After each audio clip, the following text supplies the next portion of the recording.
Эфир телеканала «Якутия-24» продолжает выпуск новостей. В студии Сергей Михедов. Здравствуйте. Коротко о главных темах к этому часу.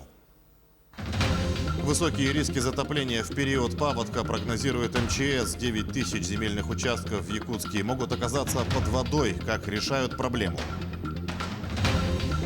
Якутия вошла в перечень приоритетных партнеров российской торговой компании о перспективах выхода якутских компаний на рынок Китая. Строители, энергетики, специалисты коммунального комплекса и другие участники рынка. Выставка «Стройиндустрия Севера» открылась в Якутске.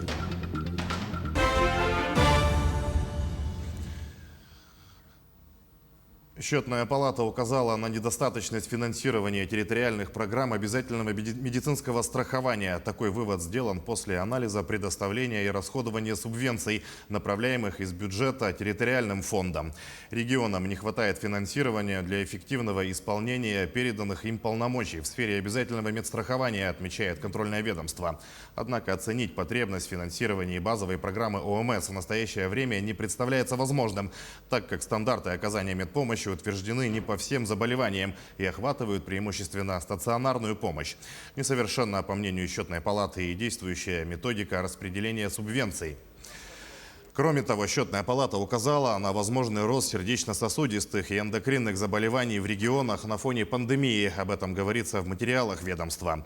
Счетная палата отмечает, что снижение объемов оказания плановой медпомощи было вызвано преимущественно введенными ограничительными мерами. Сохранить объемы удалось только по онкологическим заболеваниям. По данным ведомства, пандемия привела к существенным изменениям в структуре оказываемой помощи и сопровождалась ростом задолженности медицинских организаций. В МЧС России предупредили о высоких рисках возникновения чрезвычайных ситуаций в период паводка. Все дело в высоте снежного покрова и высоком содержании воды на большей части территории страны. Из-за аномальных морозов этой зимой на Дальнем Востоке реки замерзли на пике своей водности, что привело к значительному увеличению толщины льда. Негативно повлияют и повышенные снегозапасы на сопредельных территориях Китая, предупредили в антикризисном центре ведомства. Между тем, в зону затопления попадают 9 тысяч участков городского округа Якутск. Такие данные приводит Минэкологии. Жителям Табаги, Хатасов, Пригородного и Тулагина запрещено возводить частные дома. Многие из них получили эти участки по программе поддержки многодетных семей. Также из-за этого запрета запрещено благоустраивать эти территории. Решить проблему могут только строительство инженерных сооружений, но проектирование одной такой дамбы обойдется городскому бюджету в 30 миллионов рублей. А таких дамб требуется 4, что не по силам бюджету столицы.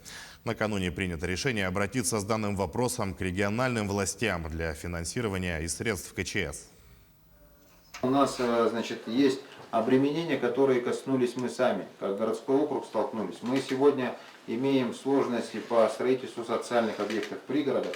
У нас сегодня уже есть проблема по вводу сетей газоснабжения, построенных для 945 земельных участков, выделенных многодетным семьям в Хатасах. У нас возникает проблема со строительством дорог, выделенных многодетным семьям. Ну и ряд проблем, которые с любым строительством социальных объектов. Усиление ветра ожидается сегодня в Колымской группе районов Якутии. По данным синоптиков, днем скорость ветра будет достигать от 15 до 18 метров в секунду в Верхней, Средней и Нижнеколымском районах. Порывы ветра ожидают и в столице региона. По прогнозам, температура воздуха ночью опустится до минус 33-35 градусов. Днем минус 26, минус 28. Выпадет небольшой снег, а скорость ветра составит от 2 до 5 метров в секунду. Якутия вошла в перечень 10 приоритетных партнеров российской торговой компании в Китае. Соглашение о сотрудничестве между республикой и компанией по поддержке регионального экспорта за рубежом подписано в Москве. О перспективах выхода якутских компаний на китайский рынок в материале Туяры Константиновой. Якутские дикоросы, рыба, бриллианты и туристические путевки появятся в скором времени на крупнейшей платформе по продаже российских товаров в Китае. Ежемесячный трафик Тмол составляет 512 миллионов посетителей. Выйти на рынок Поднебесной якутским проектам поможет российская торговая компания, с которой республика подписала соглашение о продвижении экспорта несырьевых товаров. Очень интересная тема, на мой взгляд, это тема экспорта экологически чистых, высококачественных продуктов растительного происхождения, животного происхождения из Якутии. Здесь я считаю, что очень большие у нас есть перспективы на китайском рынке с учетом огромного количества дикоросов, которые растут в Якутии. Уверен, что здесь, конечно же, можно смотреть и на самом деле реализовывать, на мой взгляд, уникальные проекты, которые вряд ли где-либо можно сейчас реализовать не только в России, но и в целом мире. Китай – самый крупный потребитель в мире и ключевой товарный партнер России. Внутри страны Якутия занимает 20-е место в рейтинге инвестиционного потенциала с объемом экспорта $3,5 миллиарда. Из них объем несырьевых товаров – $160 миллионов. Якутия всегда, в общем, стояла особняком, в хорошем смысле выделялась как наиболее такая инновационная и прорывная республика, территория Дальнего Востока. И ваша команда, Алексей Сергеевич, прикладывает усилия, чтобы эта репутация только крепчала и были конкретные хорошие результаты.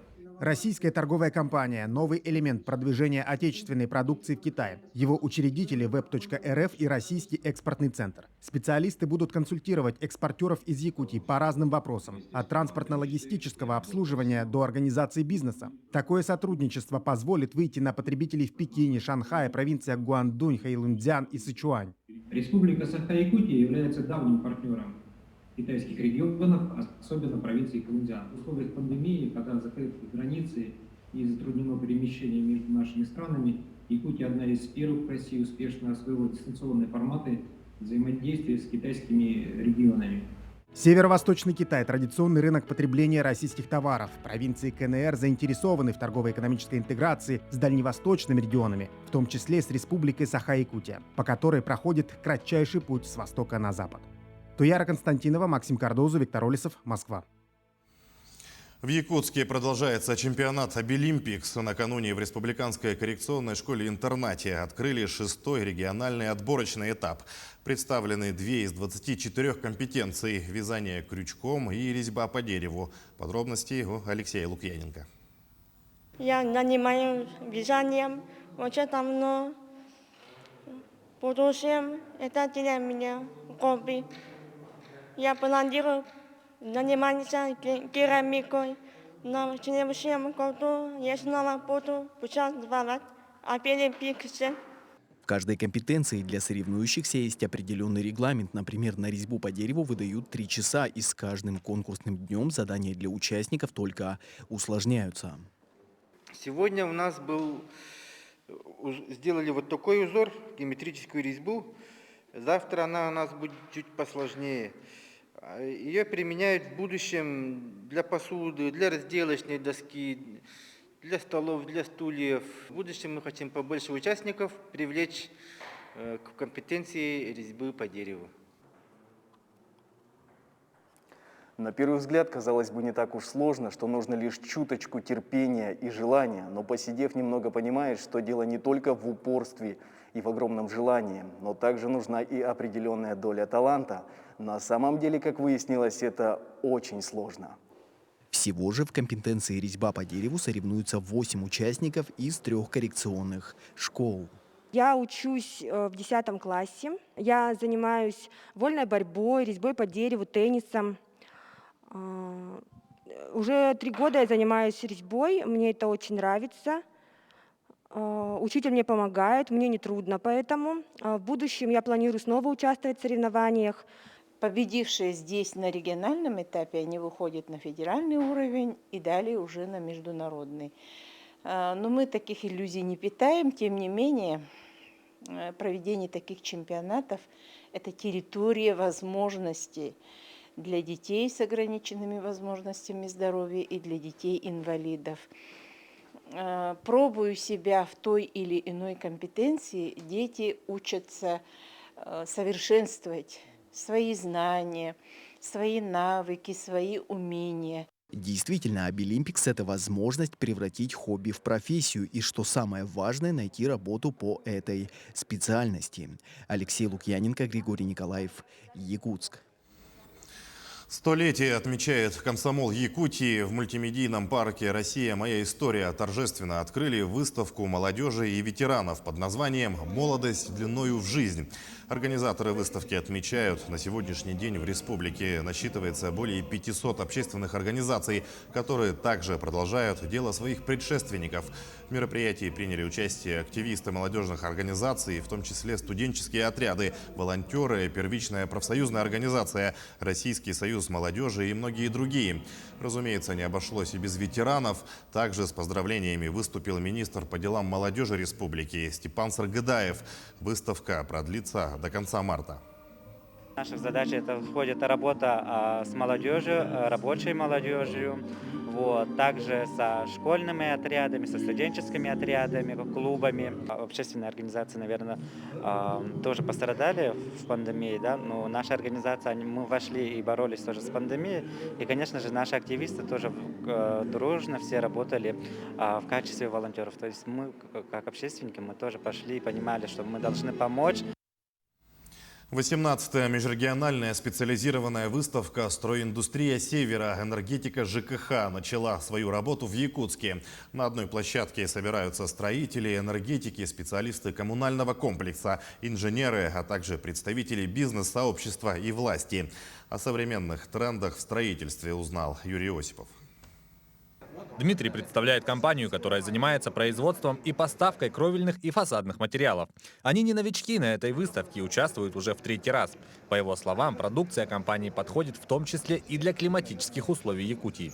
Мы используем высококачественные материалы, в частности сталь с высоким цинкованием от 80 микрон, что позволяет использовать наши материалы в течение 10 лет без изменения их свойств. А также позволяет использовать в низких температурах и высоких температурах, то есть при любом агрессивном воздействии среды. На специализированной выставке собрались 45 предприятий из 9 регионов страны. Здесь специалисты знакомятся с новыми технологиями, обмениваются опытом и заключают договоры на поставку оборудования и материалов, необходимых для развития отрасли. Цель таких выставок – это показать, во-первых, новые технологии, которые сейчас имеются, новые технологии, новые материалы какие-то, новые инструменты, новую технику показать, которая появилась на рынке. И второе, здесь собираются в одном месте, на одной площадке собираются как потребители тех или иных материалов, так и их производители.